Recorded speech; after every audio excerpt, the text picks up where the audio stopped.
La havle ve la kuvvete illa Türkçe suya seyyidime de. İki hal var. Birisi genişlik hali, birisi darlık hali. Birisi insanın gönlünün rahat olması, birisi dar olması. İnsanın gönlü geniş olduğu vakit bütün dünya dar olsa da ona tesir etmez. Bütün dünya ne kadar geniş olsa efendim, içi dar olduğu vakitte o adam o dünyanın genişliğinden bir fayda bulamaz. İsterse eli geniş olsun, efendim, kesesi bol olsun, etrafı, muhiti geniş olsun, kalbi, gönlü daraldığı vakitte dünyanın genişliği ona bir fayda vermez. Cenab-ı Hakk'ın El-Basit ve El-Kabir Esma-i Hüsna'sından iki isimdir, ismi şeriftir. Basit dediği genişlik veren Allah, genişleten, efendim, kabut dediği gavz hali, yani istediği kulun kalbini daraltan, elini daraltan, istediği gibi, istediği kuluna genişlik, istediği kuluna darlık veren Allah basittir ve kabittir. Elbette ki dünya bir kararda devam etmez. Dünya inkılap dünyasıdır. Yani boyuna değişir. Sabah başkadır, akşam başkadır. Gün başkadır, gece başkadır. Yaz başka, kış başkadır. Bahar başka, sonbahar başkadır. Her şeyin efendim bir türlü hali vardır. Ve Cenab-ı Hakk'ın bu güzel isimlerinin hükmü, lakin öyle sıkıntıya düşer onlar ki efendim öleyim ve kurtulayım der. O tabii inanmayanların sözüdür ki ölümden rahat bulacağını zannediyor. Veyahut öldüğü vakitte artık varlığından bir eser kalmayacaktır. Binaenaleyh dünya eziyetinden kurtulacağım diye hesap eder ve kendi tatlı canına kıyar. O sıkıntının elameti o. Allah o yere düşürmesin bizi. Dünyada herhal insan içindir. Onun için insan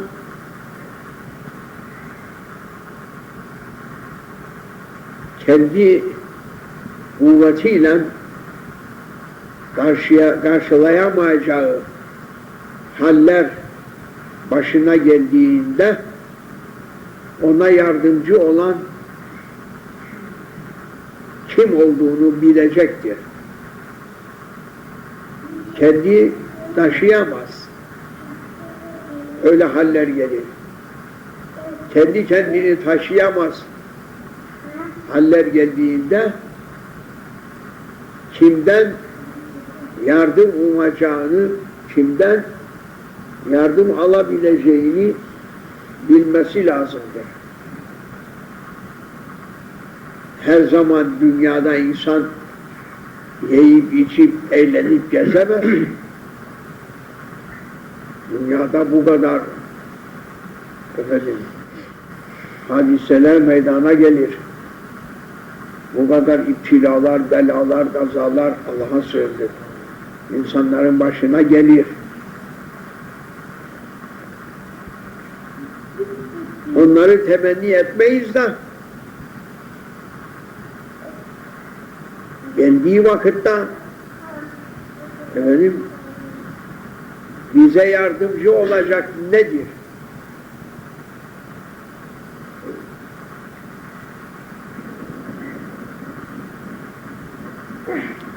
Paran sana yardım eder mi? Servetin sana yardım eder mi? Mevkiin ve makamın sana yardım eder mi? Evlatların sana yardım eder mi? Hizmetkarların, ailelerin, akrabaların sana yardım eder mi?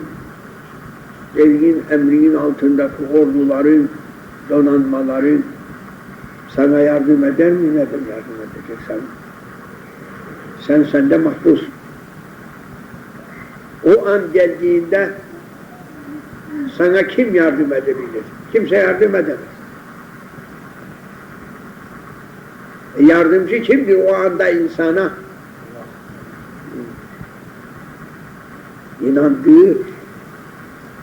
İnandığı imanıdır. Ona yardımcılık yapacak.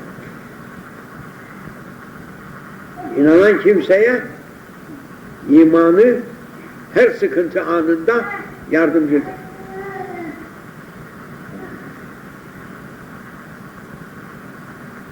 Evet. Bast hali, yani genişlik halini Cenab-ı Hak kuluna verir. Bazı defa da sıkıntı verir. Neden? Bize imanın 6. farzı olarak hayır ve şer mevzuunda iman etmemizi istedi. Cenab-ı Hak, hayır da Cenab-ı Hakk'ın emriyle gelir, şer de Cenab-ı Hakk'ın yaratmasıyla kula yetişir. Binaenaleyh hayır sana gelmesi için onda Cenab-ı Hakk'ın iradesiyle olacak. Hiçbir kimse sana hayır gönderemez. Allah yollamasa o hayrı. Şer yine Allah'ın iradesiyledir. Allah'ın iradesiyle gelen yine Allah'ın iradesiyle gidecektir. Kimsenin iradesiyle gitmez o. Binaenaleyh bizim inanmamız gereken 6 farzın 6.'sı hayır ve şer Cenab-ı Allah'ın takdiriyle olduğunu bileceksin. Yani hayır da Cenab-ı Hakk'ın iradesiyle sana yetişir. İradesi olmasa sana hayır gelmez ve sen hayır bulmazsın. Yine şer Allah'ın iradesiyle kula gelir ve hiçbir kimse o şerri de senden def edemez. Allah def etmediği müddetçe. Bu temel imandır. Böyle inanan kimse dünyanın her zorluğunu göğüsleyebilir. Kuvveti vardır. Neden? Zorluk geldiğinde zorluğu kolaylaştıracak yalnız Cenab-ı Hak'tır.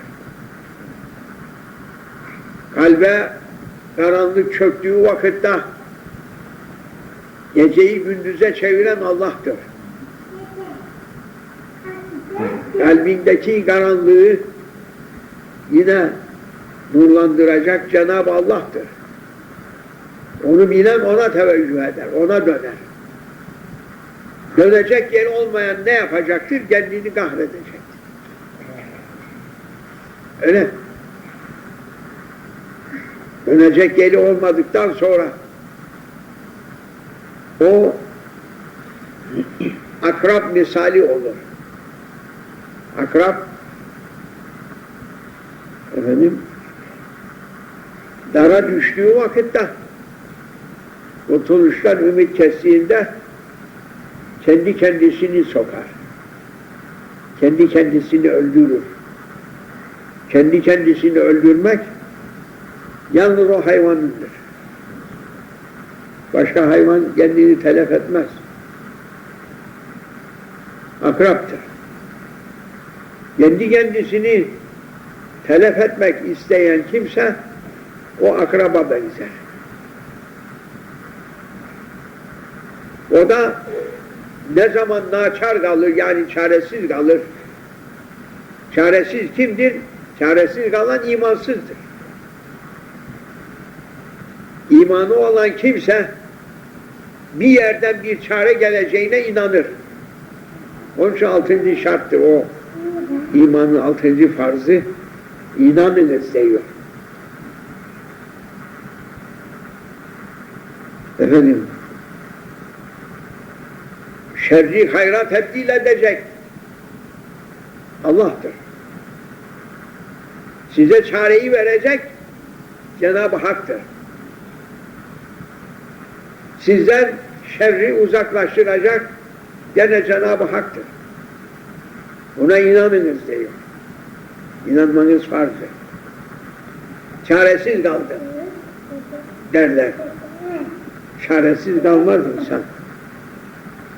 Bir çaresi var ama bilenden sormak lazımdır.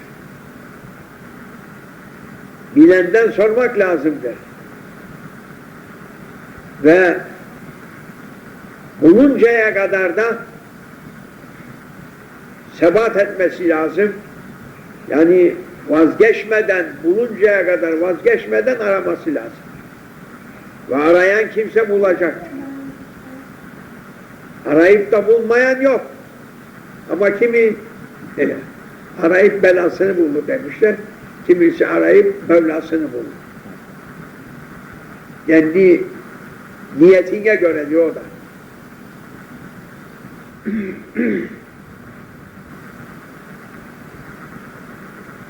Şimdi insanın gönlü geniş olursa o insanda gönlü geniş olduğundan içi ferahlıdır. Efendim, gönlü geniş olan adamda haset olmaz. Kimseyi kıskanmaz. Gönlü geniş olan kimse kimseye düşmanlık da beslemez. Kıskançlık beslemez. Efendim,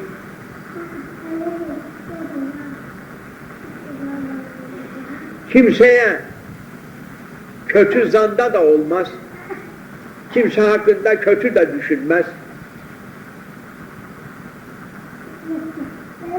Daima geniştir ve ferahlıdır. Düşmanlık, kin, haset, kötü niyetler hepsi sıkıntılı adamların kalbinde olur. Sıkıntılı kimseye bak. Karanlık kalpli insanlara bak. Herkesten kıskanır. Herkese düşmandır.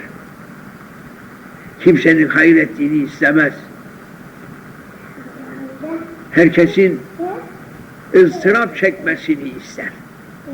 Izdıraptan zevk alır. Başkalarının ızdırabından zevk alır. O kalbi karanlık olan kimseler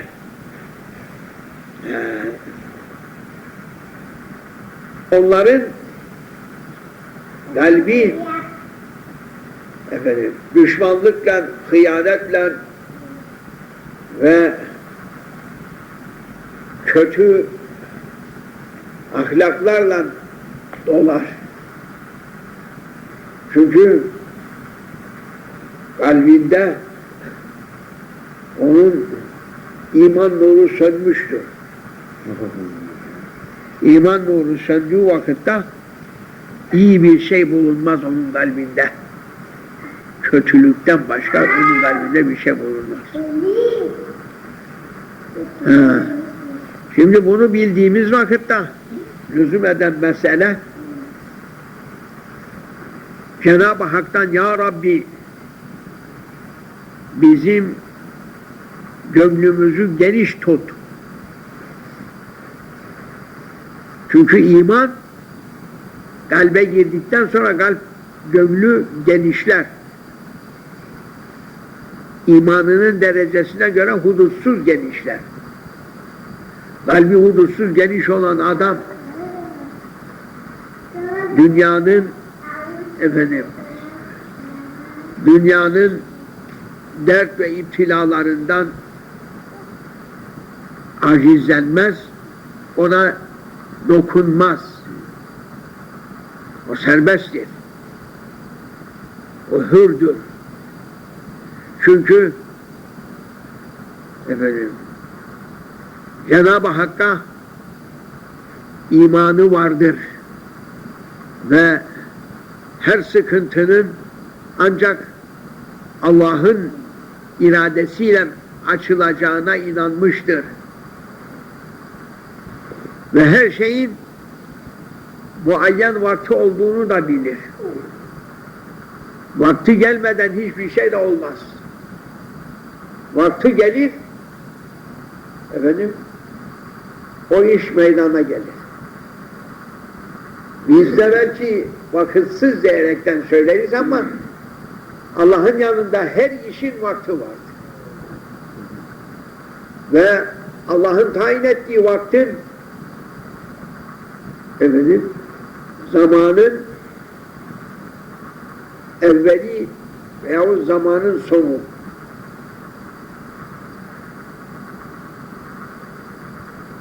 Allah'ın iradesiyle o Allah'ın tayin ettiği vaktin içerisinde zahir olup evvelde olan evvelde kalır, sonraya gelmez, sonra olan evvel olmaz. Her şey tam vaktinde. Bize göre vaktini şaşırdı deriz ama bizim işlerimizden aslında Allah'ın tayin ettiği vakit içerisinde hadisat meydana gelecektir. İster bu tarafı açar, genişlikleri, ister o tarafı kapadır, darlığa sokar, bulur. Onun için Allah ile arası iyi olan kimse rahattır. Allah ile arasını bozan kimse rahatsız olur. Ruhu onu sıkar. O ruhun sıkıntısı bir işarettir. Allah ile aranın bozulduğuna dair. Anlayan kimse, işaretten anlayan kurtulur. İşaretten anlamayan daha karanlığa girer. Onun için bu günlerimizde çok kimseler içlerinin karanlığından şikayet edip bize geliyorlar. Bunalmayla. Yaşlı insanlar değil bunlar. Çoğu genç olan kimselerdir. Yaşlılardan bana ben bunalıyorum diye gelen adam görmedim. Ama gençlerden, bilhassa kadınlardan bunalıma giren çok kimseler var. Onlardan geliyor. Güzel bir çare için. O bize gelmezden önce onlar bu doktorlara gidiyorlar ama doktorların elinden gelen bir şey değildir o. İlahi tecelliyle Allah'ın mahkum ettiğini doktorlar azat edemez ki. Peki. İşte hayrihi ve şerrihi min Allah-u Teala'nın şerhinden oldu bu söz. Hayır ve şer Allah'ın iradesiyledir. Yani Allah hayrı da yaratmış, şerri de yaratmıştır. Sonra kullarına emretmiş. Bu benim yarattıklarımdan bunları yarattım. Bunlarda hayır var. Bunlardan alınız. Bunları yarattım. Bunlardan şer var. Bunlardan sakınınız. Bunlar hayırlılardır. Bunlar hayırsızlardır. Ey kullarım, size tembih ederim ki bu dünya pazarında faydalısı var, zararlısı var. Faydalısını alınız. Zararlısını almayın. Başka bir şey var mı İslam'da? Müslümanlıkta başka bir şey varsa gelip söylesinler. Sen Müslümanlığı alenen söyleyiz. Müslümanlık ne diyor? Ey insan! Sana kar getirecek, fayda verecek şeyi yap, sana zarar verecek şeyden kaç. Faydayı tut, zarardan kaç. Başka ne var İslam'da? Hulasa budur. Bunu her vakit için kalbinde tutan adam sonunda müttakilere, Allah'tan korkanlara Allah'ın vaat etmiş olduğu nimet ve devlete ererler. İnanmayanlar hem dünya sıkıntısıyla ezilir hem kabirde de sıkıntı çekerler. Mahşerde çekecekleri başka. Allah bizi bu gibi hak kelamını kabul eden ve hakka ittiba eden kullarından eylesin. Bir hürmetil Fatiha.